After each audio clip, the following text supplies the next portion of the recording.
Hi, folks. So today I'm super excited. I've got Sarah Biller, Lee Farabaugh, and Brad Smith with me. And the thing that everyone, I guess, except me, has in common here is a strong connection to West Virginia. And I'm partners with a West Virginia native, Joe Maxwell, and he was telling me some of the stuff that's going on in the state, some of the positive things that are going on in the state, but also, West Virginia tends to be, I mean, like, for instance, this is no great thing. Like, they were the last state to have a COVID-19 infection. And what has sort of hit the heartland of America, I think, has hit West Virginia harder. So we've got some fantastic perspectives here. I'll sort of briefly ask you to introduce yourselves, and most of you will be known by reputation, but then we're just going to get into just some chats about what's happening, particularly in your home state, but then just generally around what's happening in the economy right now. So Lee, why don't you take it away? Sure. So good afternoon, everybody. I'm Lee Farabaugh. My company is called Core 10. I helped co-found that company back in 2016, and we have what we call a Nearshore Center in Huntington, West Virginia. And what that means is that we do software development, specifically API integration and SaaS implementation from Huntington, West Virginia. We also have an office, a Nearshore Center in Martin, Tennessee, which is in the rural western part of Tennessee. But I know we're talking about West Virginia today. Okay, cool. And Brad? Hi, I'm Brad Smith. I currently serve as the executive chairman of Intuit. I have the chance to sit on a couple of other boards with Nordstrom and SurveyMonkey. I'm known formally as the CEO of Intuit for 11 years, but most importantly, I'm Brad from Canova, West Virginia. Got it. And Sarah, please. Thank you so much. It's always hard to go after Brad because it's just this impactful moment when you realize who he is and where his heart lies. So I'm Sarah Biller. I've played a number of roles in the fintech community, have been an entrepreneur, I'm an investor, I've been an educator, and I'm currently the executive director of Vantage Ventures, an initiative in West Virginia to drive innovation and entrepreneurial outcomes so we can transform the economy in a way that doesn't leave any West Virginian behind, but it helps us recognize that there is a next generation of opportunity for some of the most talented people in the country. And so I too am from West Virginia. I cannot deny my passion for solving big problems. And Jim, you mentioned one that I think was so important, and that is West Virginia was last to get a COVID case, but I think also there's other things that we're in last place in that we look to leapfrog with each of our initiatives that you'll hear from us today. Okay, so and I didn't tell any of you guys before this, but I became a huge fan of West Virginia because this was about 4 years ago. I had an opportunity to speak to the governor. And I started a nonprofit called Launch Code, which is basically a way of training people for free to get programming jobs. And it's a very simple idea. We give them free training, and then we train them up to whatever level the companies need to hire. And it worked beautifully in St. Louis. We opened up a couple other cities. And then I was talking to the governor of West Virginia if we could get a Launch Code Center working perhaps in Huntington. And the problem was there were not enough jobs. There were not enough employers in West Virginia at the time who needed programmers. And so when we ran the numbers, we said, well, Launch Code won't work because our premise is that people get trained and then get a job, and there weren't jobs. And the governor of your state said the most heartbreaking thing I've ever heard any politician say. He said, Jim, things are so bad for some of our people that we would help you set up a center here, even if it meant they had to leave the state to go get that job. And for an elected politician to tell me that, it was just heartbreaking because it speaks to how tough things were. Now, this was probably 4 or 5 years ago. But have things gotten better, or where are we as a nation looking at West Virginia as sort of a sample? I could speak to that from a micro sense, and maybe Sarah can speak to it from a little bit more of a macro sense. She has a good sense of the whole state, but that's really the whole premise behind what we're doing at Core 10 is to give people the opportunity to have a rewarding and well-paying software development job and stay in the place that they want to stay in, which is West Virginia or Western Tennessee, depending. And so that's the whole point, is to keep them in the state and give them that opportunity there. So very strong family ties, very strong ties to a region, but there are no opportunities. So at Core 10, they could come in and get a real job and Right. not some sort of $8 an hour service job, something that's meaningful. Right. A salaried position, full benefits, a career ladder that's very clearly, stepping stones from an engineer 1 all the way to an architect if they want to do that. And what are typical salaries for somebody who's working at Core 10? Like, how good a job is it? Yeah. So, it's actually for an entry level, it's, $40,000 to $50,000. So starting 40 to 50K, which we need to translate that for people on the coast. That's like earning $200,000 on one of the coasts. I mean, right. Mm-hmm. And I live in St. Louis, which is a fairly low cost city, but I would imagine that 50 grand puts you solidly in the middle class. Absolutely. In fact, 40 to 50,000 where I live in Nashville, that's a starting salary in Nashville. That's a, yeah. So it's a very good job. Yeah. And Sarah, you had something to add? Well, I just want to kind of think about it. Lee mentioned it from the micro. I think about it from the macro. And I think as we look at the secular trends that are happening in society, and particularly the generation that would be most well suited to be nimble and be remote and be digital and be able to be in an environment in which, they have access to the outdoor economy, or as Brad and I might argue, individuals like us who have fought our whole lives to come home and do something good. I think what we'll see, Jim, is that sense that like the job creation situation is tough. It's tough across the entire center of the country. But what do we do with it where there's an opportunity to reverse the trend and bring people into these really warm, these deeply connected communities where they actually can enjoy their life? And so I wouldn't say that, it's a sad moment. I think we're in a transition moment and we're trying to create opportunities. Lee talks about Core 10. I'm proud to sit on the board of Core 10 and support that. But also really, how do we communicate really what is and, the opportunity that is ahead of us? Let's not look behind. Let's look forward and create the future that we want. And I think that's why we wanted to join you today and talk about it. Yeah, and I remember I had one of these conversations probably 15 years ago. It's probably more like 20 years ago, because they were just starting to wire up cities. And the promise of broadband and connectivity was that you could work from anywhere. And yet, I had to leave St. Louis to get Square started. Like, Jack and I couldn't find the resources we needed even 10 years ago. And, we had Wi-Fi, we had broadband, we had the physical infrastructure, but there was something about the way society was functioning that still clumped the talent at the coast. And if you wanted to do cutting edge work, you were either California or somewhere on the East Coast, probably Boston or New York. But there were a couple of these white hot centers, and everybody else, everywhere else was just not happening. And do you see this reversing now, partially because we've been forced to, ingest Zoom meetings, or do you really believe it's going to go the other way now? And if so, why? Jim, this is Brad. I do. In fact, what's amazing is it already has been. We had a CEO speaker series in Huntington, West Virginia in March. And we had the CEO of Adobe, the CEO of PayPal, and the CEO of Nike who joined us via video.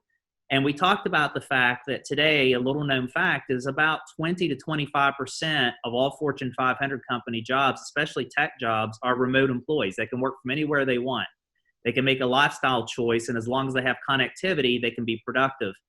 Coming out of this, most people are now saying that it could be as high as 40 or 50%. And when you talk about what Sarah said, this millennial generation and the generation that follows them, the digital generation, They're really looking for an opportunity to be a part of a community where they can enjoy the outdoors. They can go whitewater rapids. They can go hiking and also be productive and being on the leading edge of technology. And I don't think those have to be in the coast anymore. And as long as you have job readiness and skill development like Core 10 is doing, you're creating entrepreneurial skills and opportunities like Vantage Ventures and what Marshall University is doing. And then you're helping people understand there's incredible talent in West Virginia, which is what we've been doing by bringing CEOs in and letting them see this incredible talent that's happening in this small state. I think we're at the intersection of a whole new opportunity for the state. Mm-hmm. And Brad, go ahead. Well, I was going to say, I think what this pandemic has done in a positive way is we've always known that the remote work was possible. You know, the technology's been getting better and better, but this has just forced us over that hump to say, you know, all the things we thought we couldn't do virtually anymore. Now, all of a sudden, we've had to figure out a way to do it. And that's what I hope will stay with us from this. I hope the virus goes away and that part stays. So crises have historically, if you look throughout history, sort of accelerated trends that were naturally occurring. Mm-hmm. So if you look at, the move to the cloud, which sort of corresponded with the last big gigantic mess, that was accelerated. And what trends do you see now beyond the obvious? I mean, we're living one right now. We're doing a Zoom meeting. None of us are in the same city. We didn't get to shake hands, or maybe we didn't have to shake hands at the beginning. So that's all cool. But anything besides the obvious, we're going to be seeing more remote work. Any other sort of more subtle trends? Who wants to go first? Brad. No one's nodding. No one's. I'm happy to. Let me go back to what you referenced. If you go to 2008, 2009, people forget that the iPhone had just been invented at the end of 2007. Facebook had just moved off the Harvard campus in 2007. So these mobile apps and social platforms are relatively new. Cloud computing and SaaS products were starting to catch on, and globalization was really starting to catch on. And that crisis actually accelerated all those trends to what everyone began calling social, mobile, and global. If you fast forward to now, I believe those trends that were already underway have been accelerated 3 to 5 years. And those trends include virtual collaboration, the ability to work from home, but be very productive using digital means like Zoom and Blue Jeans and other technologies. The second is omni-channel commerce, the ability to serve your customers both in person, shop online, pick up in store, curbside delivery, or actually a physical location. So all those omni-channel capabilities. I think the third thing that's really starting to come about is an increasing focus on fintech and financial matters. Just as the Depression shaped my grandparents for an entire lifetime and they kept their money under a mattress because of what they had lived through in the 30s, I think there's an entire generation now that's been sensitized to the importance of having a rainy day fund and having smart investments and to be able to manage your money and take control of your livelihood. So those are three, Jim, that I see happening: is virtual collaboration, omni-channel capabilities, and this money matters through fintech capabilities. And Brad, if I might underscore for you too, the fintech capabilities are particularly important here because they also remove the inherent friction that we've had in the movement of goods and services. I mean, Square's there's no more perfect example as an enabler of small businesses than what you did for us, right, with Square. I think what we're also seeing, at least I see it, is because I've had the opportunity to spend the last 20 years between West Virginia and Boston. So white hot center meet white hot opportunity.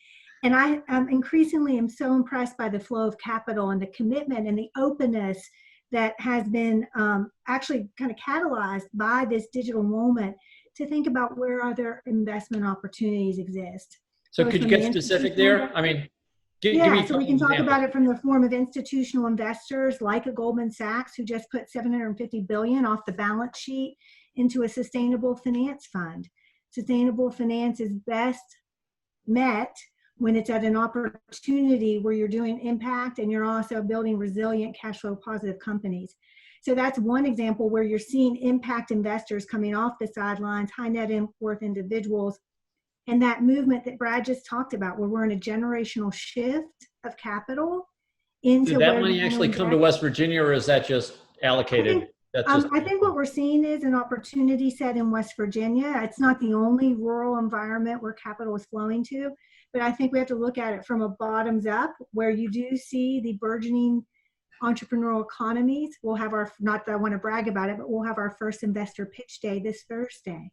And we have very talented entrepreneurs meeting investors who otherwise would have sat in their offices in Silicon Valley, in Boston, in New York, and not thought about an opportunity in West Virginia until they're in an environment where they're doing it digitally. We're very pleased to have that opportunity to pitch our West Virginia entrepreneurs, some of the brightest tech entrepreneurs I've seen building capital efficient companies, because the digital environment allows for it.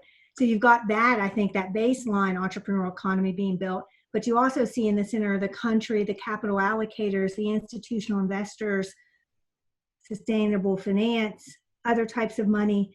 And those deals that are on the coast are being priced quite high still. So yeah. why So couldn't we create a flow of capital that connected the dots?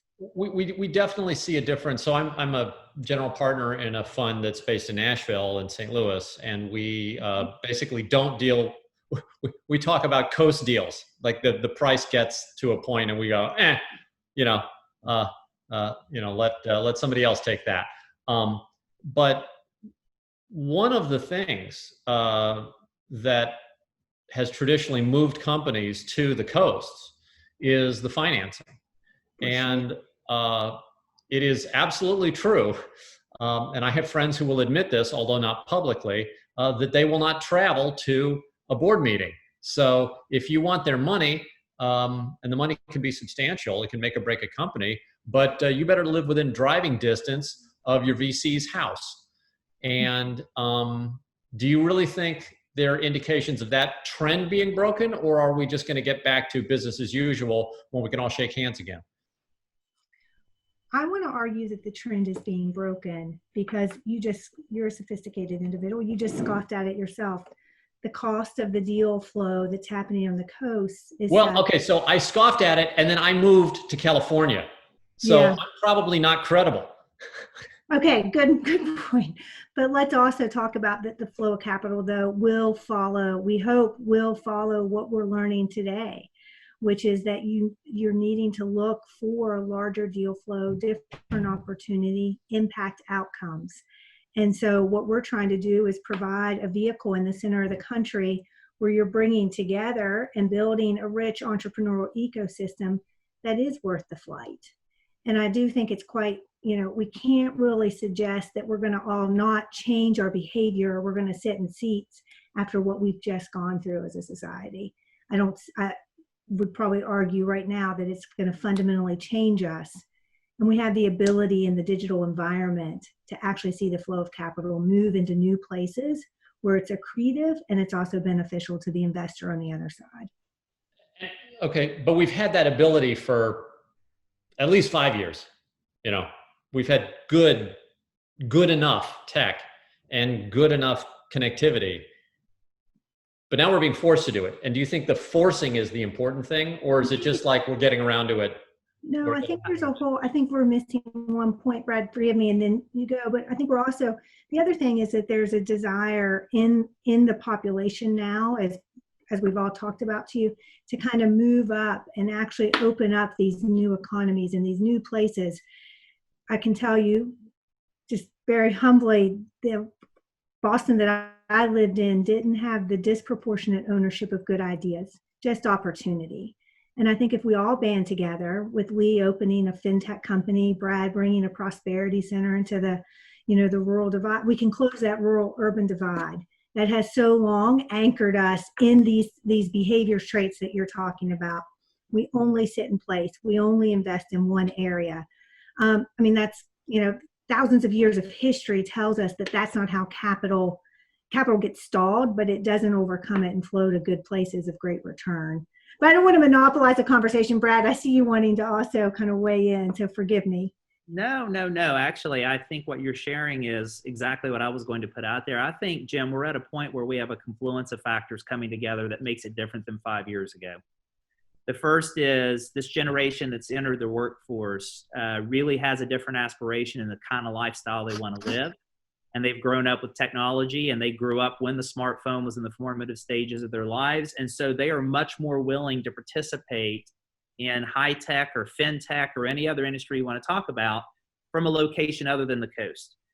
The second thing that I think has happened is COVID-19. It shocked everyone who got comfortable with the convenient way of having your startup right down the street from you to say, hey, I can be productive and collaborative using these kinds of technologies. And it's working well for us. And by the way, it's saving me costs, and it's much more time efficient. And then the third is, I think smart money follows good ideas. And there has been a spotlight that has been shown on these other areas, these disadvantaged regions, these overlooked regions for years. And whether familiar with, or it is Rise of the Rest with Steve Case and JD Vance, or a whole bunch of others, everyone across the country is saying, wow, I'll let these people all argue over the same 3 states. I'm going to go to the other 47 where there's equal talent and a whole bunch of opportunity and people who want to actually be supported by companies like me. So I think all 3 things are coming together, and I really am an optimist. I think this is a sea shift that's happening now for West Virginia. Okay, so, and Lee, I want to hear from you because Core 10 is not a charity. No, right? Certainly no. I mean, we are a mission-driven organization, but we exist to make a profit, and we have investors.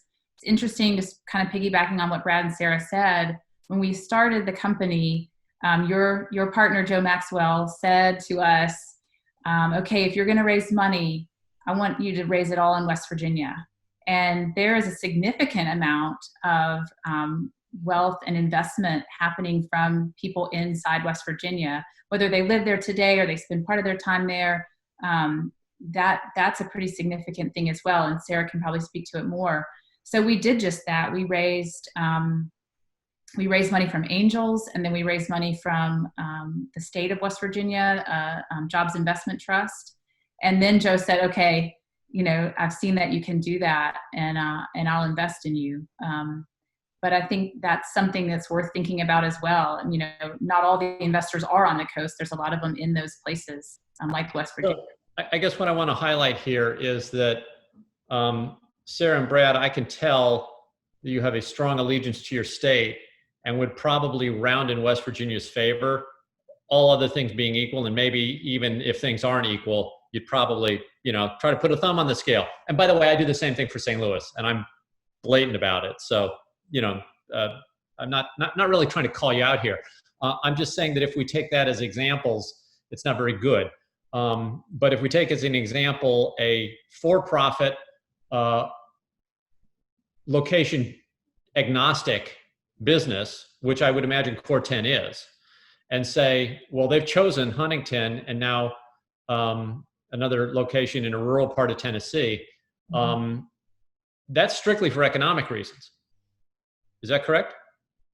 Yeah, that's what Hereshore really is about. It's going back to what Sarah said about opportunity. So the aptitude, we believe, is egalitarian across the entire United States. Doesn't matter where you're born. Smart people are born everywhere.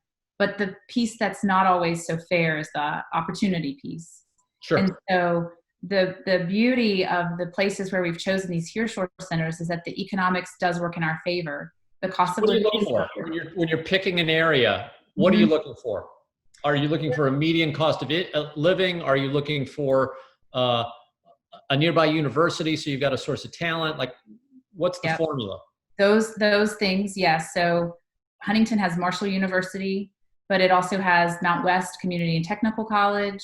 There's a boot camp that has been developed there as well. So we're looking for multiple pipelines of talent coming out of different types of educational opportunities. We're certainly looking for the cost of living to be, relatively speaking, a lower cost of living. But we're also looking for a cultural element. And I think that I'm not a native West Virginian, but you see this in the entire region, hardworking spirit, willingness to work against adversity, a humble nature, those kind of characteristics that are sort of ingrained in the. You have a metric for that? I mean, can you? More like gut feel. Jim, can I pick up on that for a minute? Yeah. Because I want to go from the cultural piece to the economic piece and just build on what Lee said. I've often shared when I had the chance to speak with people that if my car ever broke down, I'd want it to break down in West Virginia for two reasons. First of all, people would be kind enough to stop and help me. And secondly, they'd know how to fix it. They're problem solvers. They have those analytical and creative skills and those critical thinking skills to be able to see a problem and then figure out how to make it work. Mm-hmm. The second piece is the economic piece. And Sarah mentioned a few minutes ago, our company Intuit introduced a prosperity hub in Bluefield, West Virginia. It's one of a half a dozen we've opened up in Johnstown, Pennsylvania, Wise, Virginia, the list goes on. And these are people that we bring into the technology sector to help support products like TurboTax, Mint, QuickBooks.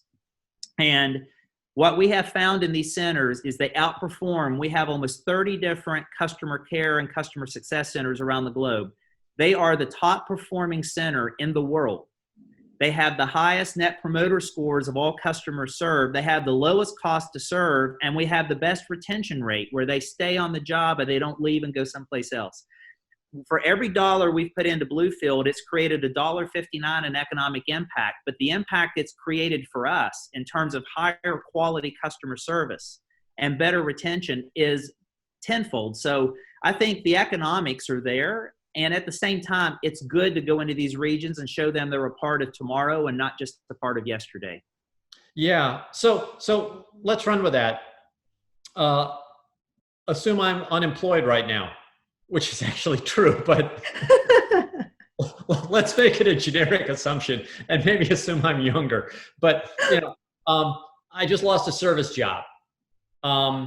I've got some aptitude, potentially could be a programmer, potentially could do something more than a service job would require. But I've known service employment. My resume's not so hot. What do I do? What's your recommendation?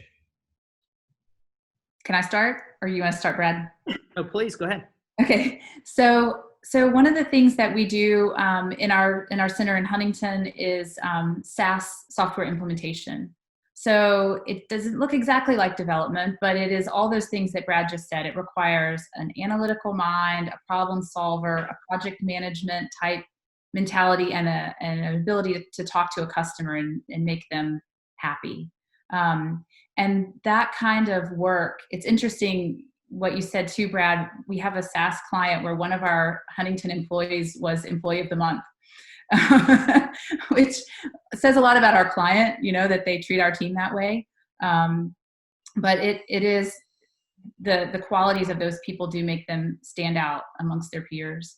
So that is something that is, we're seeing a lot of hypergrowth SaaS companies who have been doing a lot of that implementation work in-house, and all of a sudden sales volume is high, customer backlog is huge, and they've got to have a release valve. And so, if you were that archetype you described, just out of a service job, what can I learn? What can I do? How can I grow my career?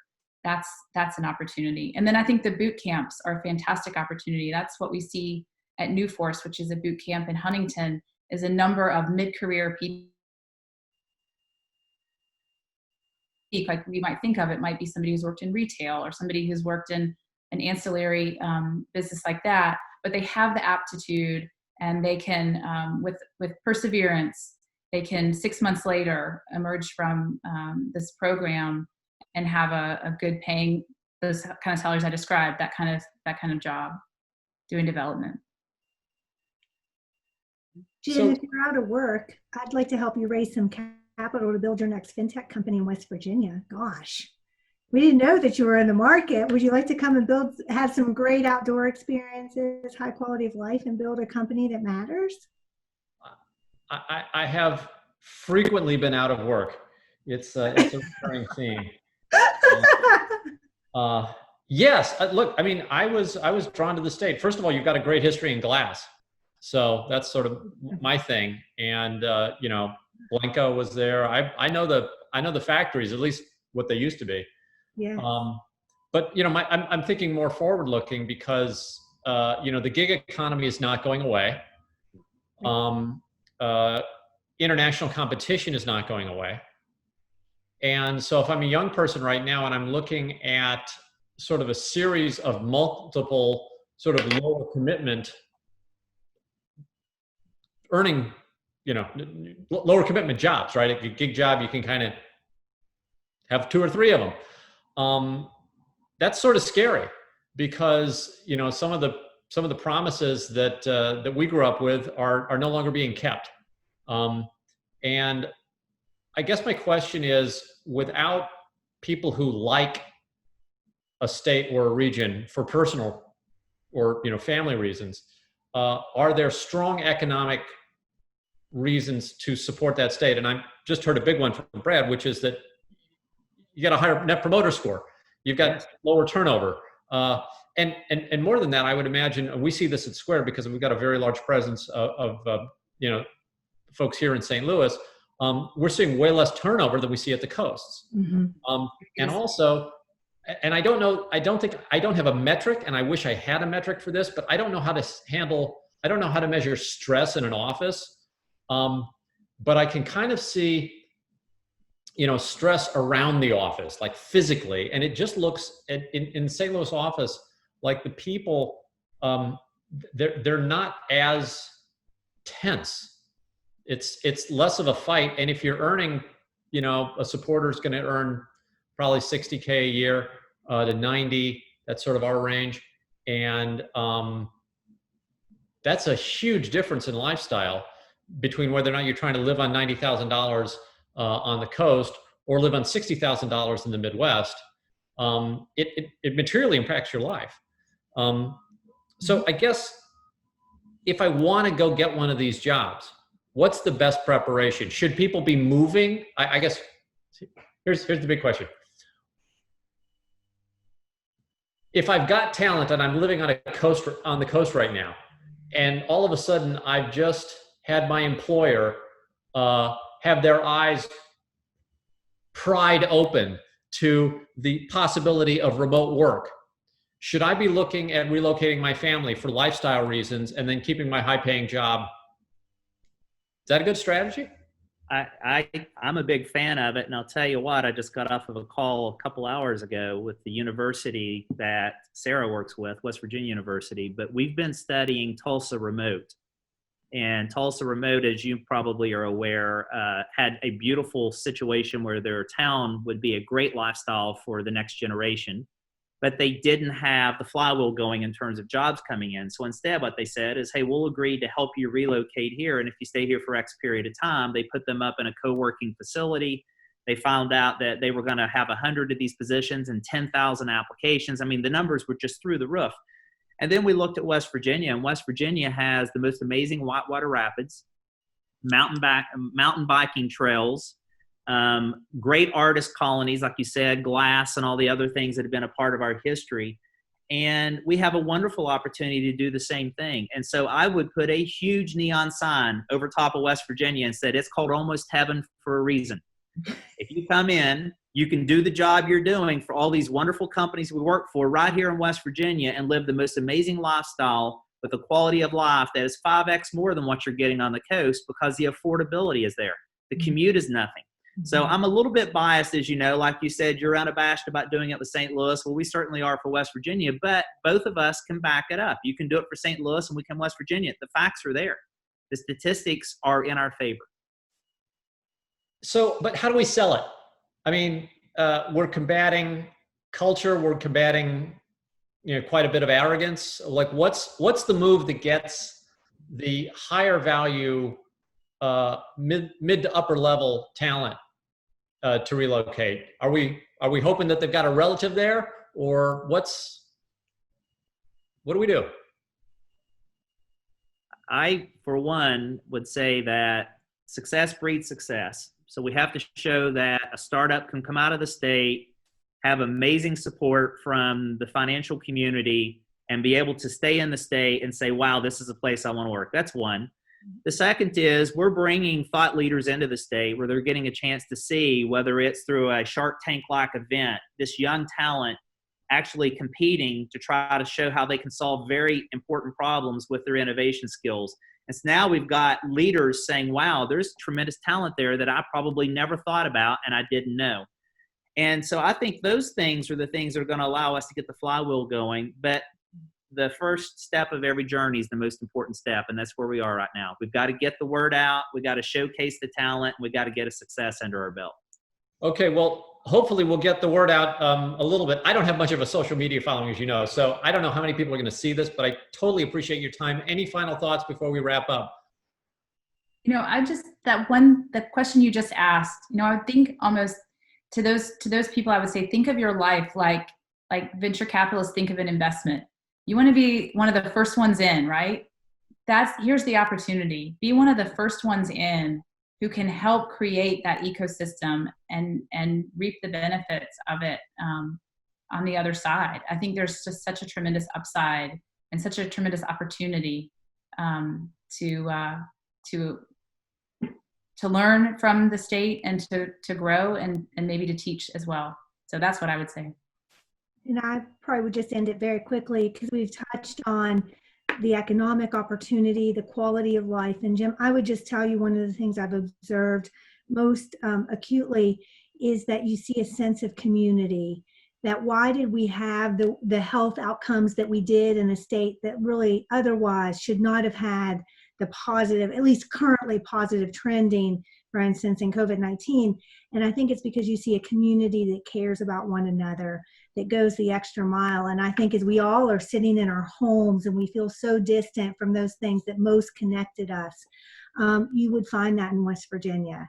You would find that pull, that tug of sense of shared responsibility for one another's well-being. And that's been a hallmark, I think, that's brought us all back and wanting to grow the state and support it, not dissimilar, it sounds like, to your experience in St. Louis. So if you think about it, we've given you a 360 perspective of why West Virginia. Very good. And Jim, Yeah. I would simply say, remain skeptical if you must, but come and see for yourself, because nothing is more convincing than evidence. And I believe if you come to the state, once everything has been able to get back to some semblance of normal, everything we've talked about will be obvious. And then I think the motivation will be there. Beautiful.